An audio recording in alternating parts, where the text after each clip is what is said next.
Great weekend for the Avs as they beat both the Dallas Stars and the Minnesota Wild by way of a shootout. No big-time celebration from Jesper Wallstedt in this game after the extra frame. Nathan MacKinnon, the final goal of the game. Scott Wedgwood was excellent in between the pipes and really outstanding in the shootout. The Avs score late to tie this thing up. They do go 0 for 5 on the power play, and they give up a shorty, but another fantastic game in the Central Division. And I can say right now on Sunday, March 8th at 3:03 p.m. Mountain Spring, the Central Division is over. It's done. That's it. Colorado's got the 1 seed. It's over. Yes. They just got 4 points against the 2 teams chasing them. You don't have Gabe Landeskog now for a few weeks. You didn't have Arturi Lehkonen today. Cale Makar's got to stop hitting his own dudes. You know, I don't even want to say it. He hit Landy in the seeds. He hit Brock Nelson in the knee, and then he tattooed Nathan MacKinnon in the back of the knee. Yes, he sure did. Did I see someone on Twitter say that Landeskog had a dent in his cup from that? Yeah, it was like Corey Mosey. I don't even know. I'll try to find this, but Corey Maziak. Somebody, yeah, that guy. Looked legit. Okay. Hey, so you don't have Gabe, but guess what? You had Nazem Kadri. I thought Kadri would. Dude, it's like he never left. It's like he never left. Didn't miss a stride. Was great today. He was one of their best players. He's, they put him on the second line on the initial lineup card, but that dude played the bulk of the game on the top line with Nathan MacKinnon and Marty Necas. Made himself known early on with a good back check on the power play. Because the Avs will do that. They'll give up shorthanded goals. They'll give up opportunities the other way on their own power play. But then Kadri makes a nice defensive play, gets a net front look. He was everywhere. He was, had the primary assist on McKinnon's goal. He was fast. He instantly looks like their best right-wing option on the power play. Everything was crisp and smooth. Man, when everyone's healthy and you add Nas to the mix, wow. I mean, he looks every bit the player that he last was with Colorado. And it did. I know the power play goes 0 for 5 tonight. It looked dangerous the whole time. And yeah, the second unit goes out. There's a bouncing puck. Nico Sturm goes in on a breakaway and scores. But I think it looked dangerous because Nazem Kadri was on the off wing, right? Like you were so comfortable using him on the opposite side. I think they put 29 pucks at the net in their 5 power plays this evening.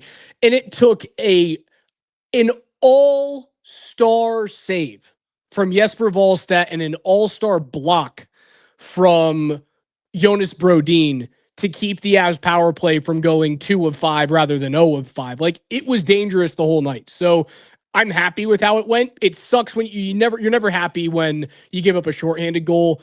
But as we're looking for good things, as we're looking for good trends on this power play, Nazem Kadri on the off wing, it automatically looked better and more in control. He was able to go receive pucks and recycle pucks. His back pressure on the first power play was awesome, man.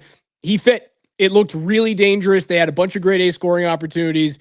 Wallstedt made a great save. Brodin made an unreal block.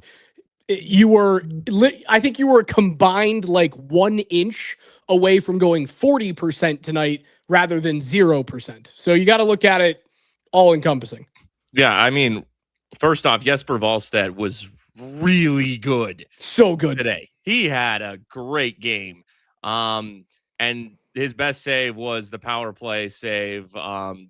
Necas high left. That was a bomb. Wallstedt gets the right pad over. Great save. And then, the Brodin block, like you mentioned, and both those come from Necas on the left wing. Like I said, loved Kadri on the right wing in this game. I thought his cross ice passes were great. Just felt like he fits right back into that system. But a couple things. Now with MacKinnon primarily operating low left, I'm noticing a pattern of either two things happening when McKinnon gets the puck down there.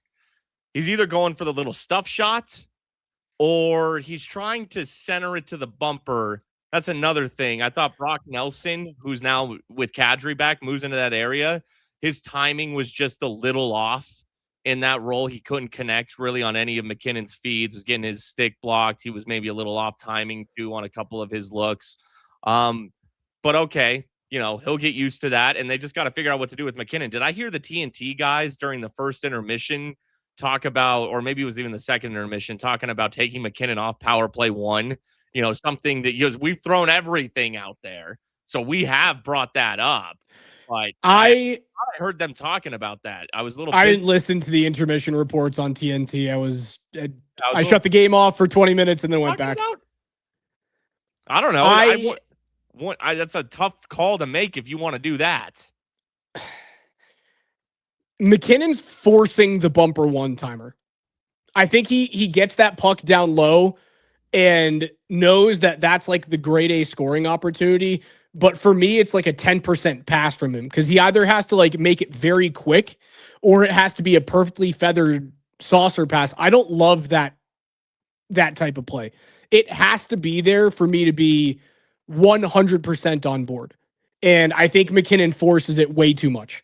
So I don't love that. I would prefer him to just take the puck hard to the net or to go back up top and allow Natchez and Makar to pitch and catch, or rather him use his feet to come back up top so you force that high side forward to make a decision. Are you going to stay with Nate as he rolls around the top of the zone, or are you going to sit back on what could be a drop pass to Marty Natchez coming in with his stick to the middle of the ice? I'd rather see them make that decision for the defense rather than make them force to the middle. I don't think it's a high percentage play.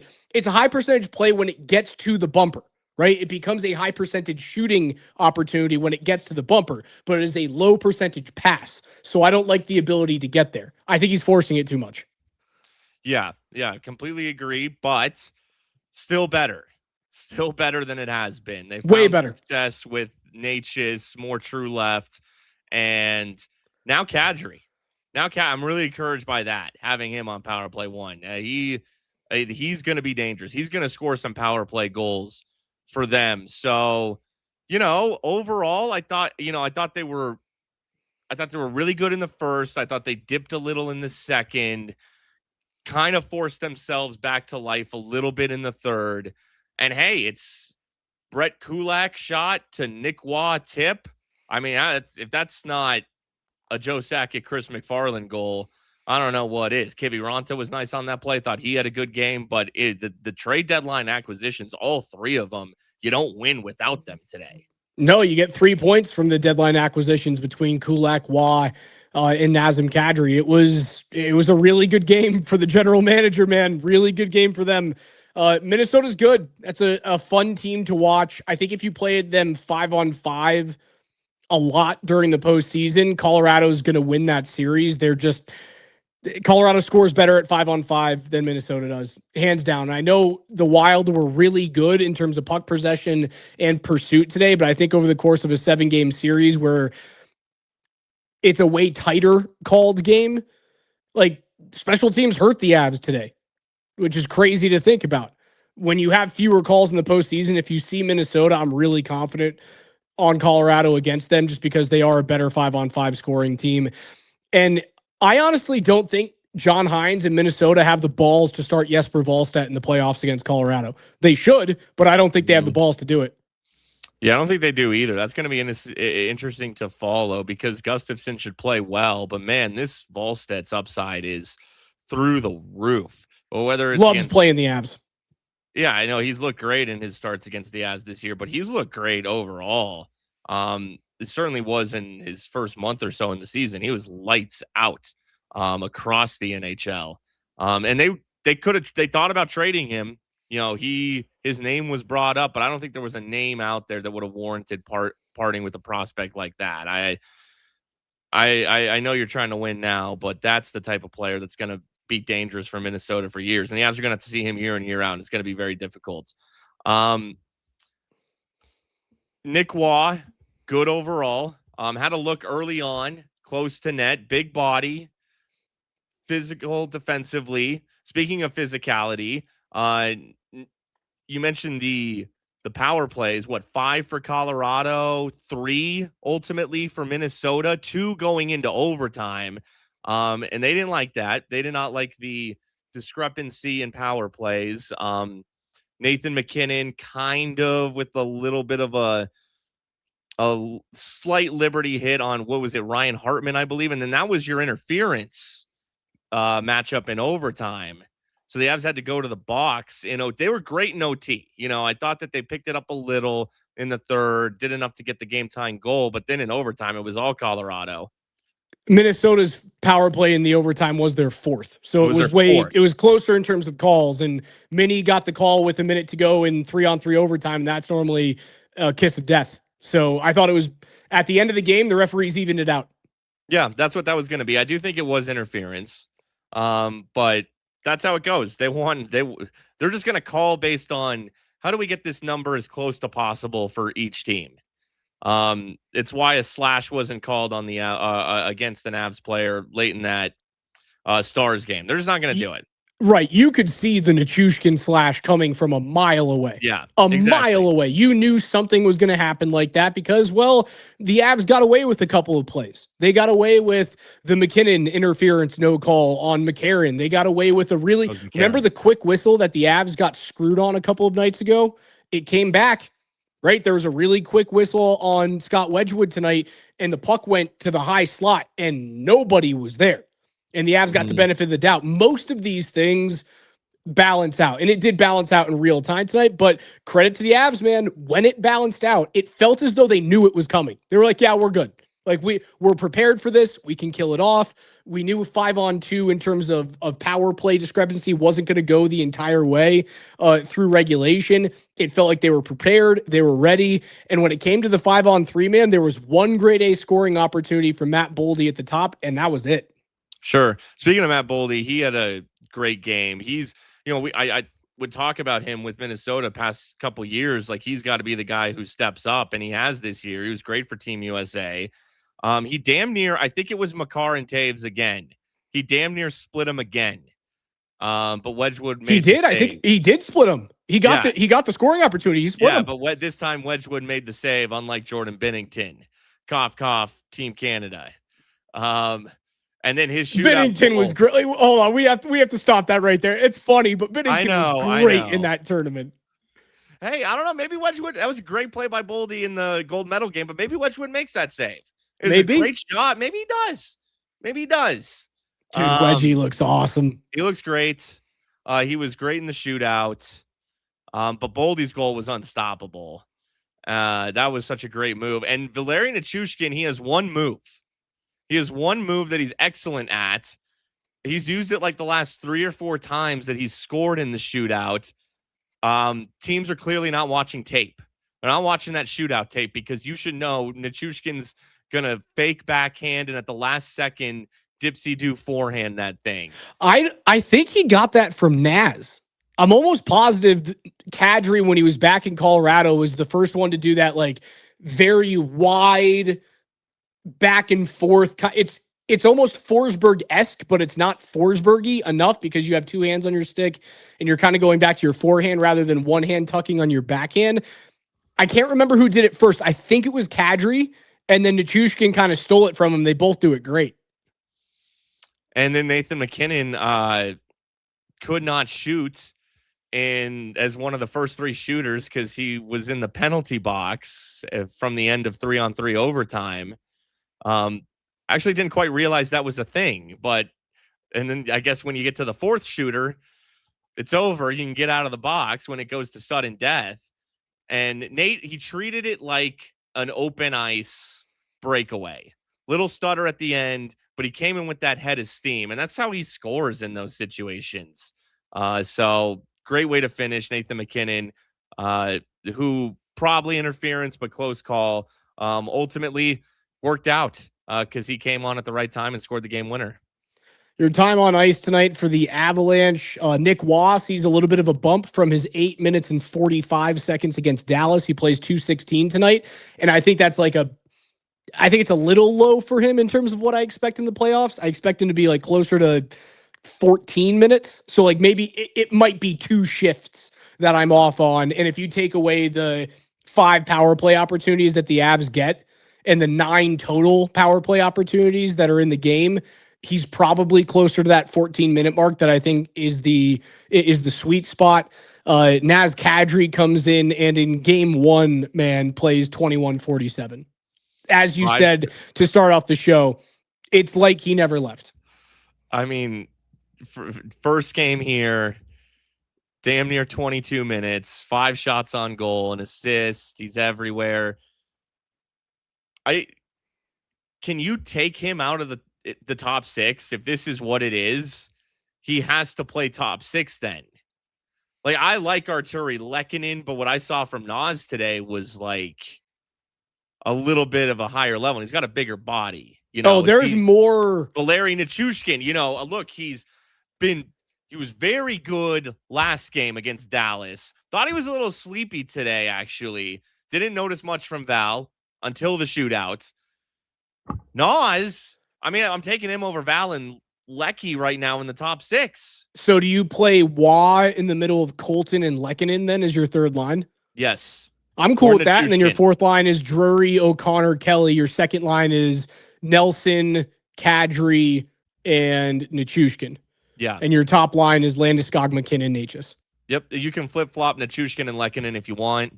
You can also flip-flop Landy and Kadri on lines 1 and 2 for me if you want. Dude, you actually could, because the chemistry with Naz, Natchez, and McKinnon was unreal. It was so clear that Kadri and McKinnon, and it's funny, right? Because like those guys didn't play together. Naz was your second line center, unless they were on the power play or they were somehow overlapping. But like you don't really overlap. You kind of change center for center, right? Mm-hmm. It looked like they were just line mates. They weren't line mates when they were playing in Colorado. They could be line mates in the postseason. Yeah, that's a great point. Really didn't play much together, but my gosh, the 3 of those, like, it sucks to lose Landeskog because he was meshing, and, you know, he's played with Nate for years. But it looked like Landeskog, McKinnon, Natchez was the way.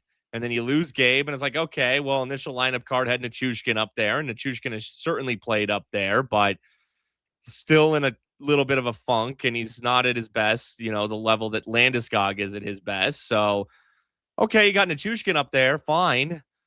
But Kadri you didn't miss a beat from Landeskog. You didn't miss a beat at all. So you could, when Landy is healthy, just keep Kadri up there if that's the chemistry that keeps rolling. But that's a top 6 dude for sure. You cannot give Nazem Kadri third line minutes the way he looked tonight. He needs top 6 minutes, no doubt about it. I'm interested to see how that power play unit works this coming week. Because I want to see the unit that played today and went 0 of 5 today, but was really, really fucking dangerous. I want to see them get a couple of games together to see if they can't break through. Well, you're going to see, okay, you're talking about the power play here, right? Yeah. I'm convinced Kadri's playing top 6 minutes. That dude, you didn't acquire that guy to play third line. Oh, of course. And on the power play, like Landeskog will be net front for sure. Instead of Nichushkin. Instead of Nelson. Okay. Nelson comes off now. Does Nelson come off now? Or does Nelson go to the bumper? That's kind of where he was today. And he was in that front too. I'd put Nelson at the bumper. I'd move Nichushkin off the top power play unit. Was Nichushkin out on the top power play unit today? Yeah. Okay. Didn't even notice him. That's not good because that big body needs to be way more aggressive net front. Okay. So Landeskog net front, Kadri right wing. Yeah. Nelson bumper. No, we're overloaded. Because you got McKinnon and Natchez, Landeskog, Kadri, Makar. Nelson has to come off then. If you're gonna put Nazem Kadri on the first power play unit, then Naz is taking face-offs. Naz replaces Nelson. Why? You down with that? Why does Nelson have to come off? Because Natchez and McKinnon are out there. I'm talking when Landeskog is back. Okay. Sorry. Okay. With full health. With full health. Sure. Yeah. I'm fine with that. So you take a little bit of a dip on faceoffs You will lose a little Nas is bit. still good at faceoffs. He's not Brock Nelson. He's not Brock Nelson. But you have Landy out there, and Landy's a pretty solid faceoff guy, too, on the left side. Mm-hmm. So you take a little bit of a step down. Like, Nelson's just, look, he's been good. Oh, look, it's been one of the worst power plays in the league, okay? So, obviously, it's not perfect. And I do think Brock Nelson, as good of a season he's had, he's been far more effective 5-on-5 than on the power play. Yes. He's a little too... I mean, he's not that mover. Even though he's a big guy, he's not really a mover net front. The one-timer on the right side's good, but not great. He's just a little too... He's not a speed guy. And Kadri, even though he's not a speed guy, his movements are so quick. He's so agile. He can float from spot to spot. His one-timer's a little more aggressive. Everything's a little more aggressive with Kadri. And Kadri's elite, man. We've talked about this before. I will always remember this game. I think it was right before COVID when Kadri was a Leaf, and that power play was just like Edmonton Oilers level of good. And Kadri was playing the bumper. And I think they came in, I think they scored like 7 goals on the Avs or something like that. It was a super high scoring game. And the Toronto power play ruined the Avs. And Kadri scored 2 of them from the bumper. If McKinnon wants to force the bumper one-timer, Kadri's the guy to do it with. Sure. And then you can, I could see Kadri and Landeskog doing a real good job of kind of rotating middle to right based on the play. Those 2 dudes are heady. They're smart. They have great awareness. They're also great players. Landeskog and Kadri is my 2 left-handed shots in that area on the power play. Love that. So, Nas, it's going to help the power play. After seeing what I saw today, it is going to do wonders for the power play. I believe that. It's been one of the worst in the league. So wonders could just be getting the middle of the league. And that's fucking wonders.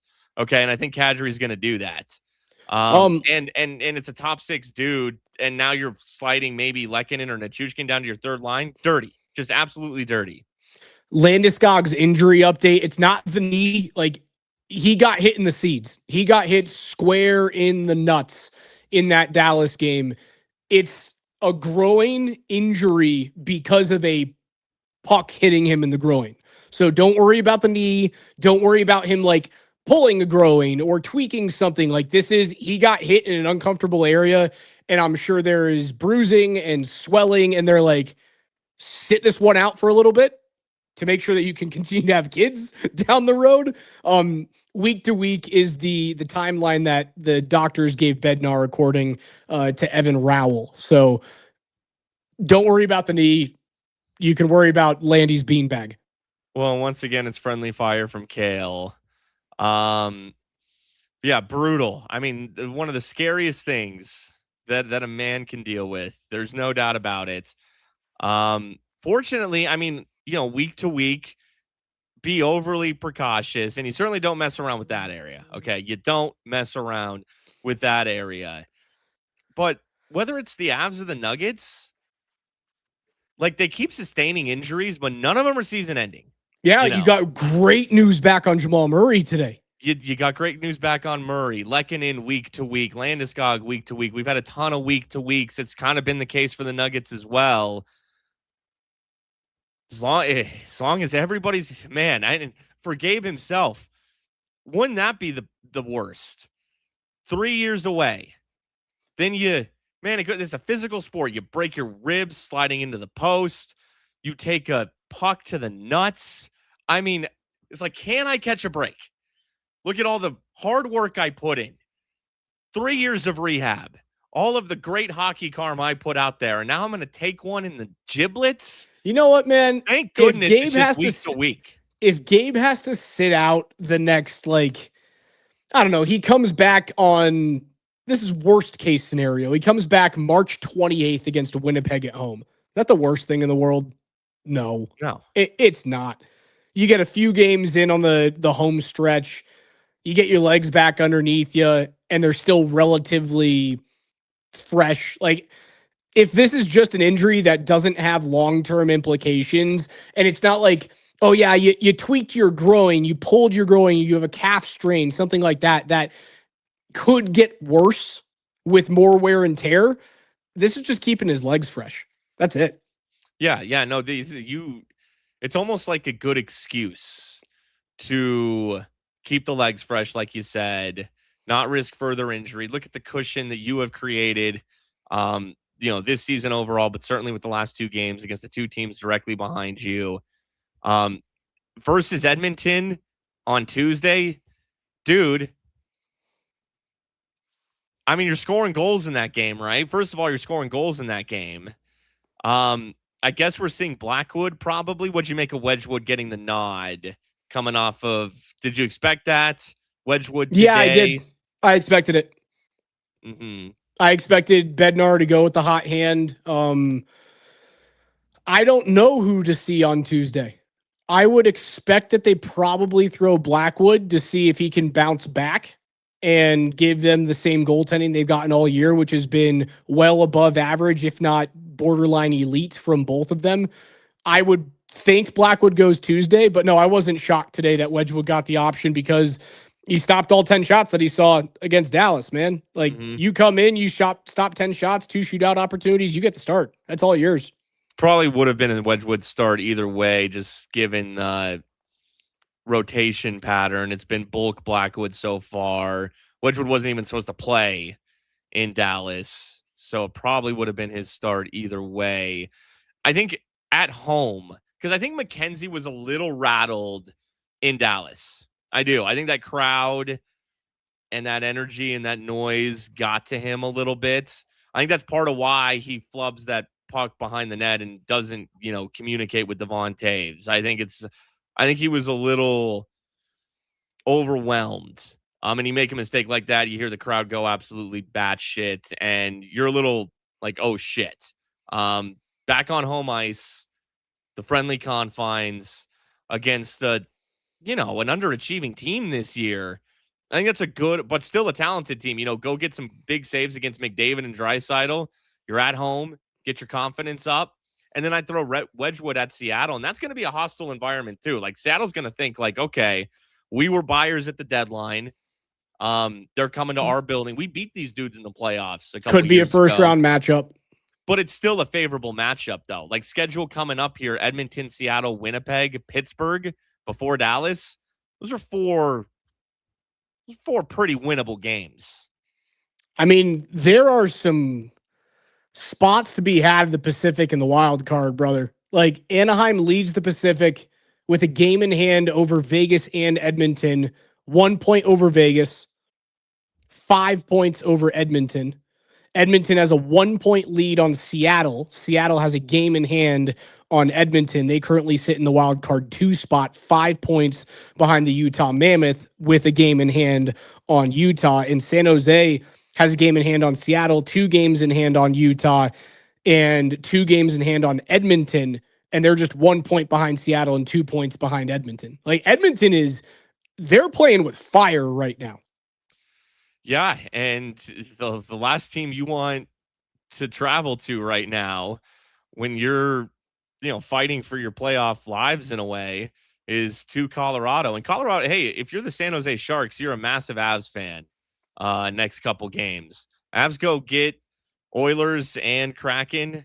Sharks have a chance to jump right up into that thing. So I see winnable games, though. I think that Edmonton is just down right now a little bit, and now you have Nas. You got all the momentum in the world. No reason, even without Landeskog and Lehkonen, that this isn't a big 4-game stretch until you host the Stars again. And I imagine Mikko's back for that one. Mikko's back, and the Stars will be looking for some revenge against you. Mikko should be back by then. Dallas they're a conundrum. Are they going to beat Minnesota? Well, Colorado and Minnesota, what's essentially split the season series, 2 overtime wins apiece and 2 regulation wins apiece. I think that's about as even as you can get in the season series between Colorado and Minnesota. Dude, if Minnesota comes out of the Dallas series, Minnesota's going to be tough for Colorado. I mean, there's no easy matchup with whoever comes out of the 2-3 in the Central. You mentioned Naz, obviously, and we've been talking about him a lot. Here's some Nazem Kadri from the locker room.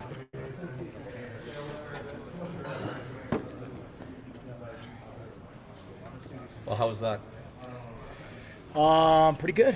Pretty good. I mean, emotional. Just seeing the support I get here, it's absolutely incredible. So it just makes me want to play harder for these fans and this team. Was there a moment when you realized where you were again back on the Avs ice? Is there a moment that kind of hit you like, I'm back? Yeah, several times over the last 24 hours. I think it's been, it's been a quick turnaround, and certainly something that's out of my comfort zone. I've never been a deadline guy, but to come here and play in front of these fans and play with this team is exactly what I could have asked for. Your first stint here, you didn't play a lot of wing with Nathan MacKinnon. What was that like? I haven't played wing in years, actually.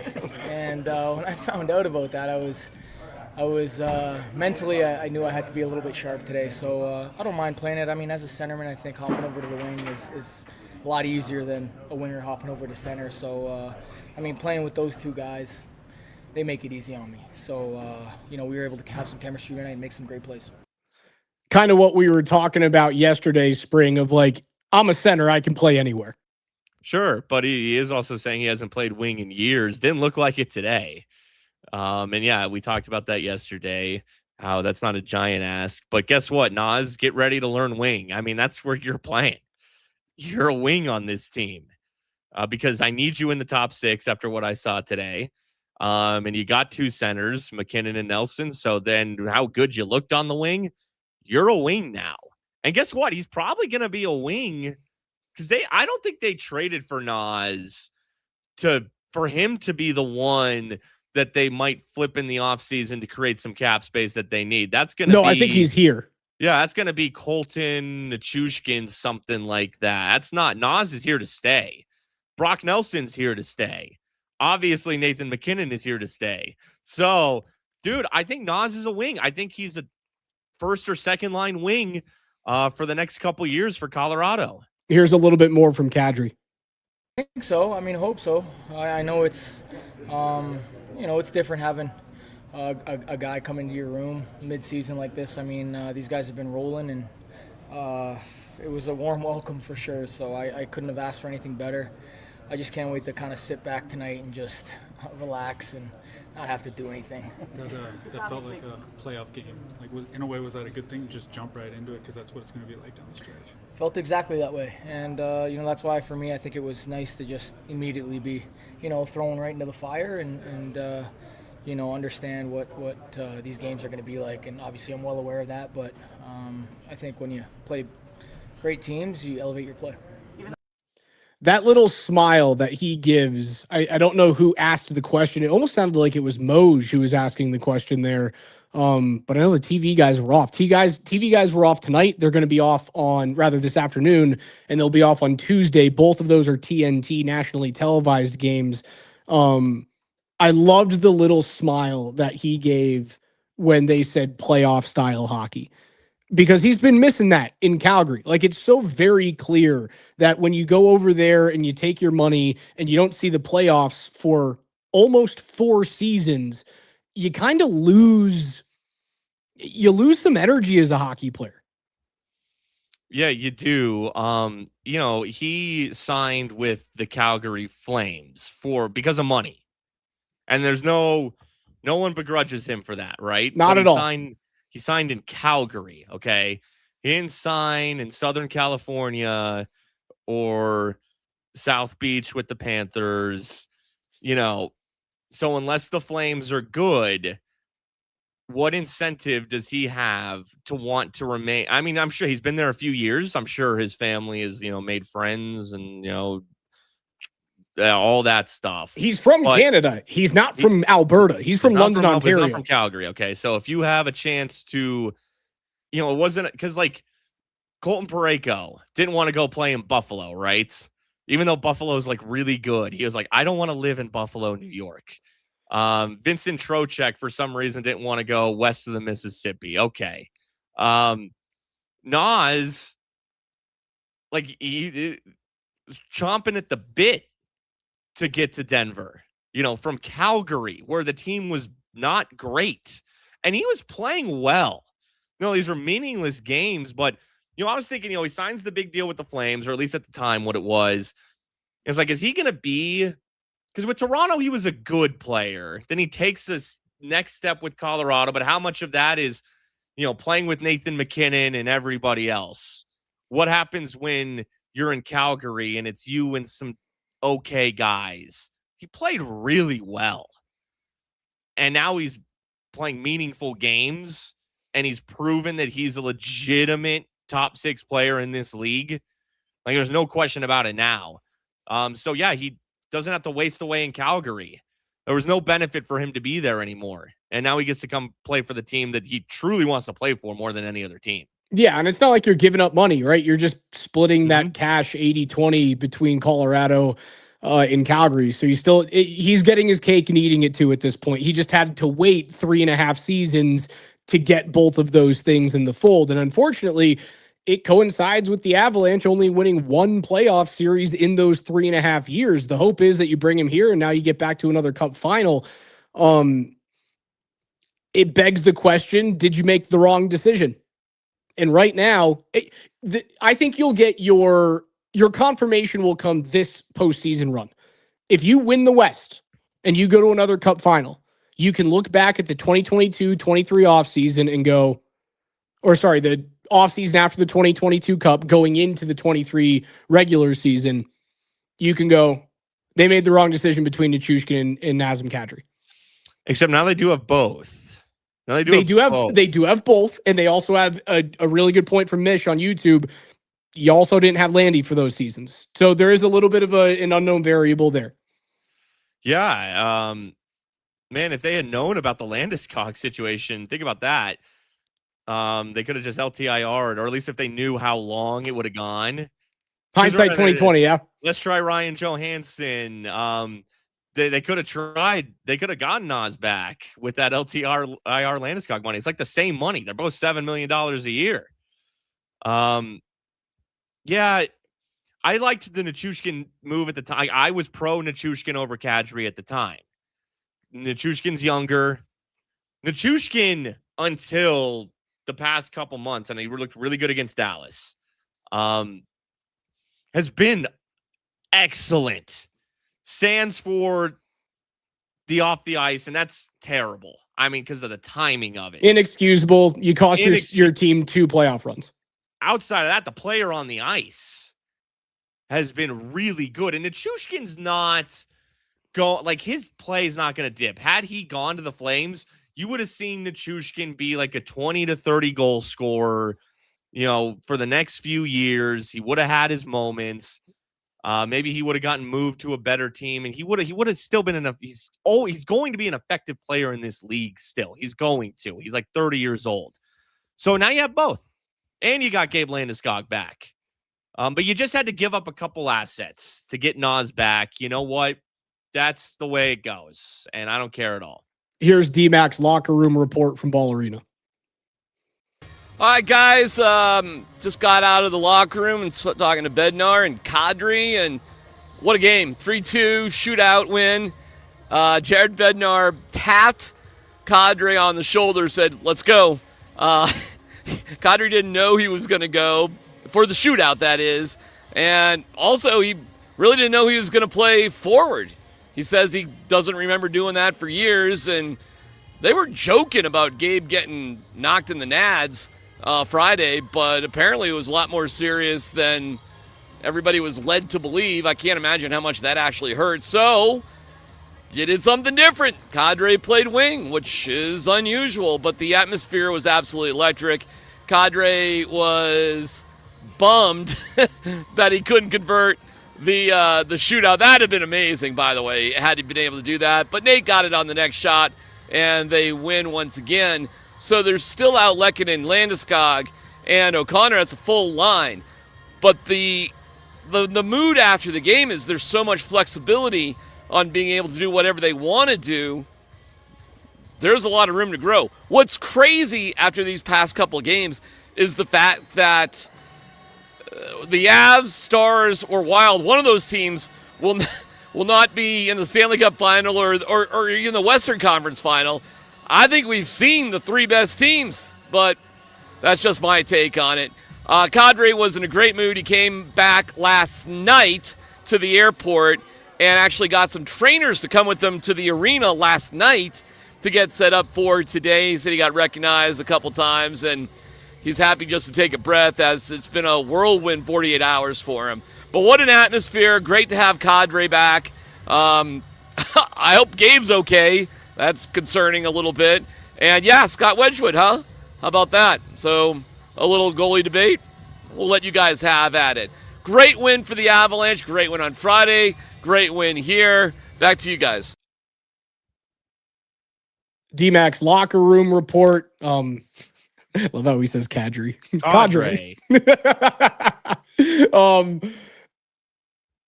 The biggest thing you get there is the locker room realizes how multiple they are. And you and I talked about it at the trade deadline when they bring in Waugh, when they bring in Kadri a couple of nights ago. We talked about it for almost an hour. You can play those guys wherever you want. They can be up and down the lineup. You can be comfortable with Naz Kadri as your third line center, as your second line left wing. You can be comfortable with him on his off wing on power play 1. You can be comfortable with him playing penalty kill minutes for you. The same thing with Nicholas Waugh. Is he going to be a top line player? No, but in a pinch, can he give you a couple of shifts at second line right wing or second line center? Yeah, he can give you a couple of minutes. He can be a penalty killer. If you have a couple of guys go down to injury or they're out for a 5-minute fighting major, could you throw Nick Waugh's big ass in front of the net for a power play? You sure could. Like, it's so very clear that McFarland and Sakic and Bednar looked at Paul Maurice and the Florida Panthers, looked at Peter DeBoer and the Dallas Stars and went, look at all the fucking centers. Just look at all the centers on those rosters and look at how deep they are and how difficult they are to game plan for, because you can't expect anything. Now they have that. It's amazing. Thank goodness they made the Kadri trade, or, with Land, because you didn't know when you made that trade, you had no idea that Gabe Landeskog that night would take a puck to the groin and that he would go week to week. So if you didn't make the Kadri trade, then you're without Landeskog and Lehkonen today, and you don't have Kadri. So shoot, you need 2 dudes into your top 6. Now you need, let's see. I mean, Nichushkin is probably definitely on your top line all game then with McKinnon and Natchez, and then it's Nelson, Colton, Kelly. Nelson, Colton, Brindley. I thought Gavin Brindley was a little better tonight. Maybe, as he continues to see more reps. Had a real nice zone entry that I noticed tonight or today did Gavin Brindley. But, thank goodness they trade for Kadri, or you might not win today. You're probably not winning today.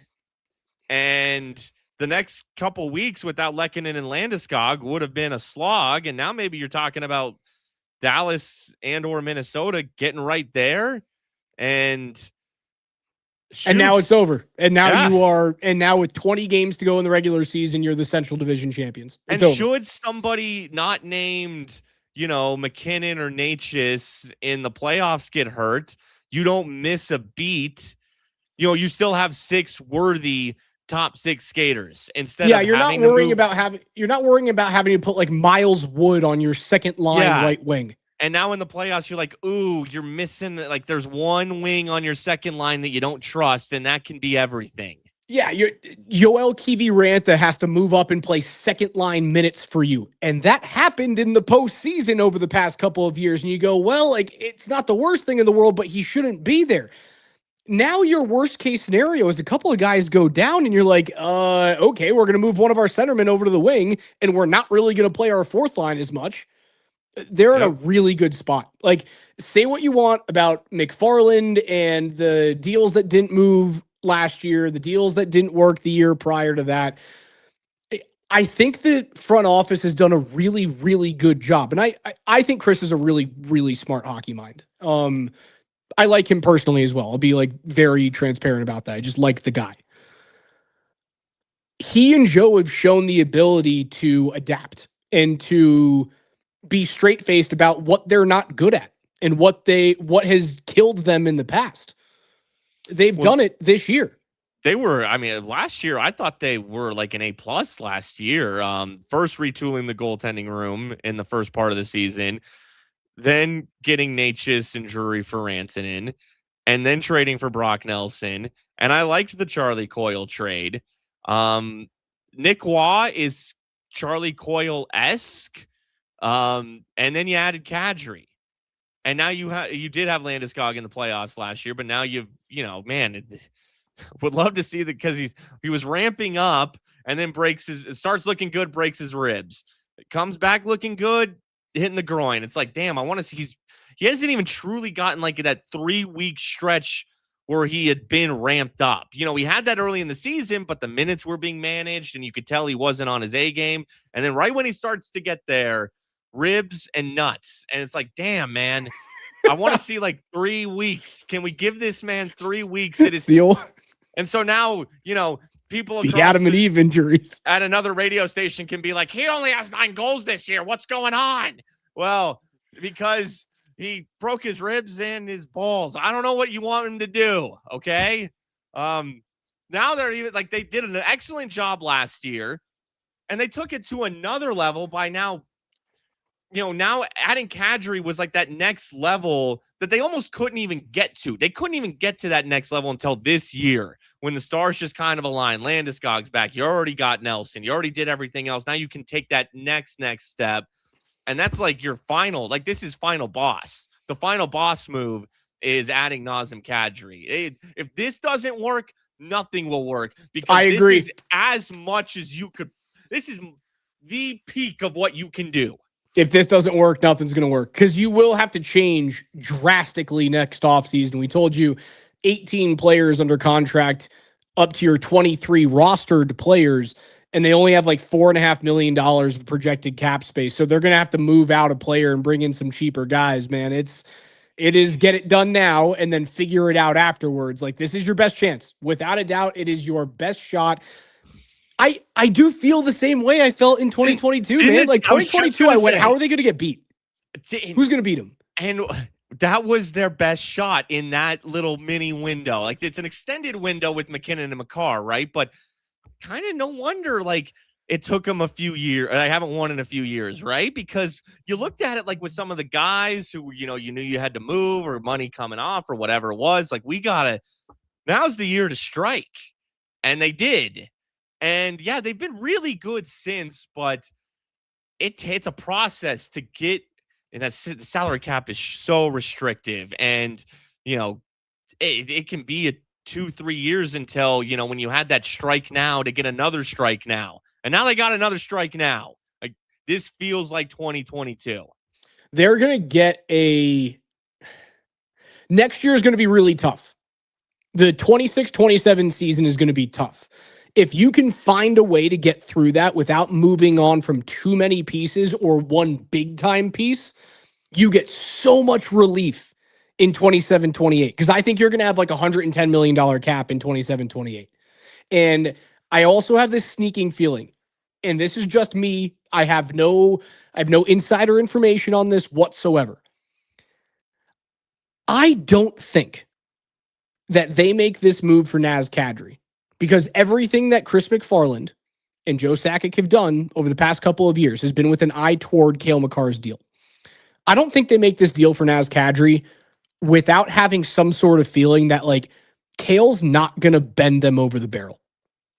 I think he's going to give them some sort of a discount. I think it's not going to be crazy, but I don't think he's going to go pay me the most that any player has ever been paid. For some reason, the Kadri deal makes me feel that way. Because if everything you're doing is with an eye toward the Cale Makar extension, the Kadri deal doesn't make any sense. It doesn't. You didn't get enough retention for the Kadri deal to make sense. Unless you have this kind of wink, wink, nudge, nudge. Hey, Cale, you're not going to fuck us, right? No, I got you. Don't worry. Like, we're going to be good to each other here. Well, no matter what, it gets tougher. And it's funny because, they play the Wild today, and like Kaprizov signing that $17 million per, is like that's what makes it so interesting because Kale could go then get like at least 17. You would think because he's better, and Kaprizov's very, very good. Let's see, Draisaitl at 14, and I don't think there's anyone who's gone beyond that since Kaprizov, but I don't think his money hasn't kicked in, but it will. So Draisaitl at 14. I mean, because it's still going to be a pretty penny. You know, I don't think you're right. He has the makeup where, and I know you may have heard something. Emphasis on may.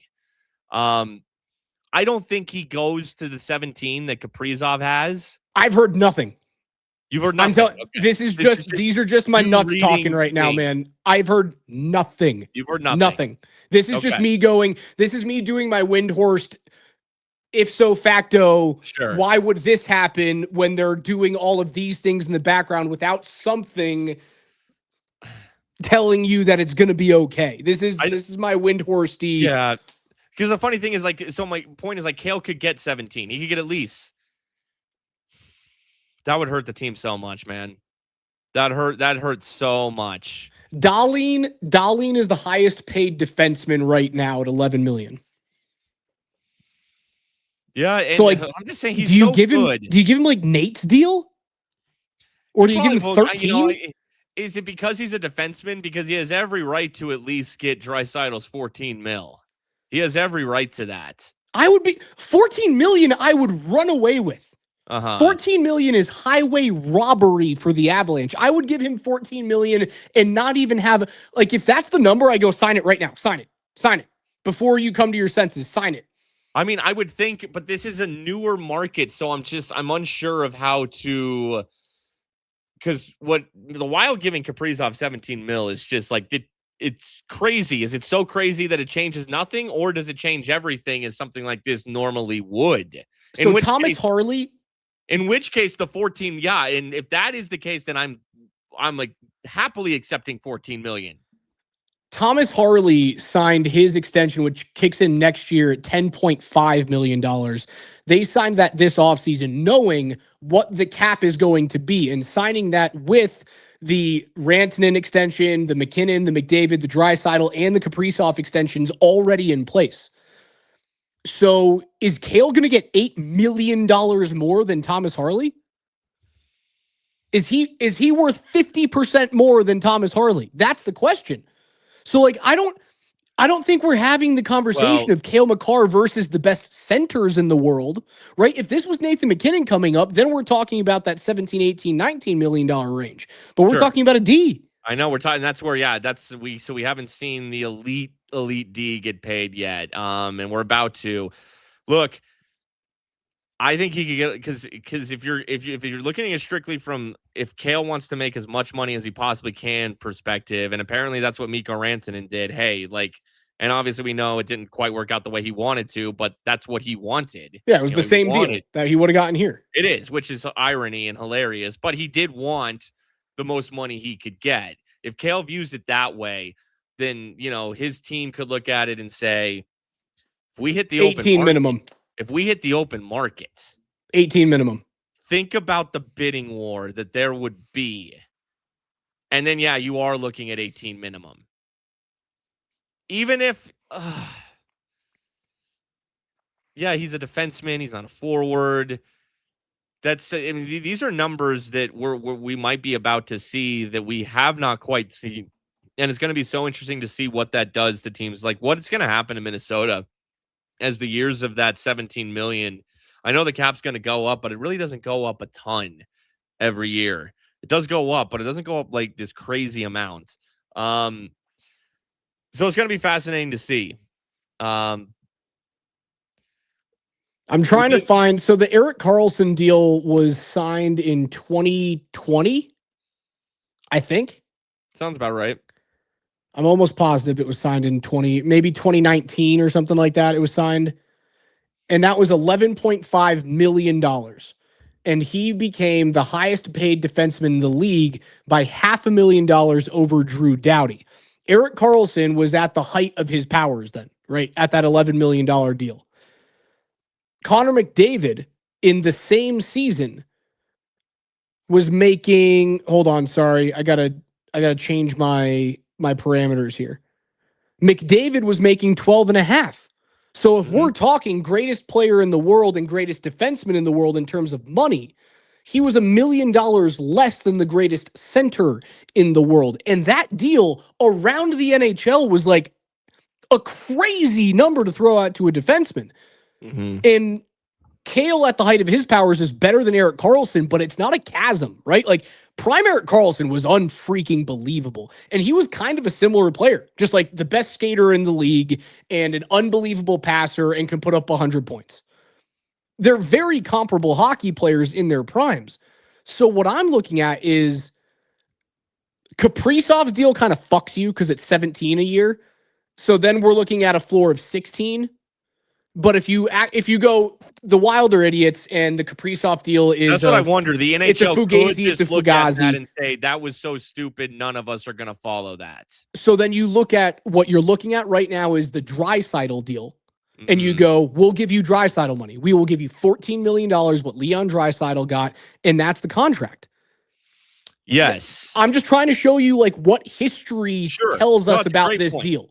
And then, Kaprizov is not, he's not McDavid, he's not McKinnon, Draisaitl, a couple other guys. He's really good. He's like top 5, 5th-ish, I don't know, somewhere in that ballpark. But it's a fake deal, man. He also plays a wing. It's a fake deal. It's weird. You're also talking. It's not even McDavid, but if that's the highest paid forward, and then Karlsson was just $1 million or $2 million below McDavid at the time, then Kale's looking at like $15-ish million if you're going by the metric that you just alluded to, which is just one piece of this equation. There's so many different ways that you can look at this, but again. Like if Kale extends this summer, like we all kind of just expect him to, I think you have to guarantee it because this is the last summer that you can extend on 8-year deals at home. They get rid of that and moves down to 7 the following offseason. Well, then it's going to be interesting if he does agree to an extension this summer. It's going to be interesting to see what the number is. If it's 15 or so, then that's a discount. He's actually giving you a little bit of a discount, especially on the back end of the deal, because he has every right to push this to free agency and get him. If he goes to free agency, he could get more than Kaprizov got, because it's going to be like, holy crap, that dude's on the market. The Wild did it. What's preventing another team from paying Cale Makar stupid money? 8 by 15, and I run away. If I'm Chris and Joe, I'm streaking down Blake Street if I get 8 by 15. Because he could hit the open market the following summer and get 7 by 18. Oh, yeah. Oh, yeah, he could. So if he doesn't, so that means if he signs this offseason, it is a discount. Unless he immediately signs 8 for 7 or 7 or 8 for 17. How nice would that be to not have to like worry about this? You win a cup and they're like, yeah, we got Kale done as well. Uh-huh. That's crazy to think about. I'm happy that I did that little exercise very quickly. This is why, like, the Wild, they're not going to be able to re-sign Quinn Hughes, right? It's going to be fascinating to see what that $17 million does to that team. It's all fun and games right now, but what is that going to do in 2 years? Minnesota has $15.3 million of projected cap space next season, but only 15 of 23 players signed. And Quinn Hughes is due he's due around the $15 million range. Yes. That's who Quinn Hughes is. He is. Quinn and Kale are like the same guy in terms of money. Very similar money. So that's a jump up. What does Quinn Hughes make right now? Hughes makes 7.8. So you're adding 7. You're taking away half of that cap. And then Minnesota would still have to add another 7 players with $7 million remaining. They're in a tough spot. Yeah. And but Quinn's deal, much like Kale's, doesn't kick in until the season after next. Sure. So yeah, like they'll figure it out. Like they will figure it out, but you're going to see, again, it's going to be Nichushkin, Colton, something like that gone, is what it is. And they'll replace that, but will they replace that to that level that quickly? I don't know. So again, it feels 2022-ish where you got to go get this thing done right now.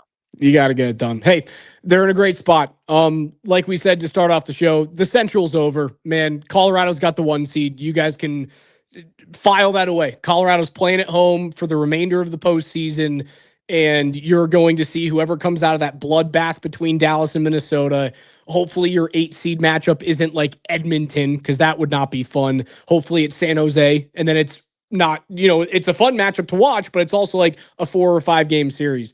They're in a great spot, Spring, and Tuesday night is going to be an absolute delight to watch against the Edmonton Oilers, who are desperate for points.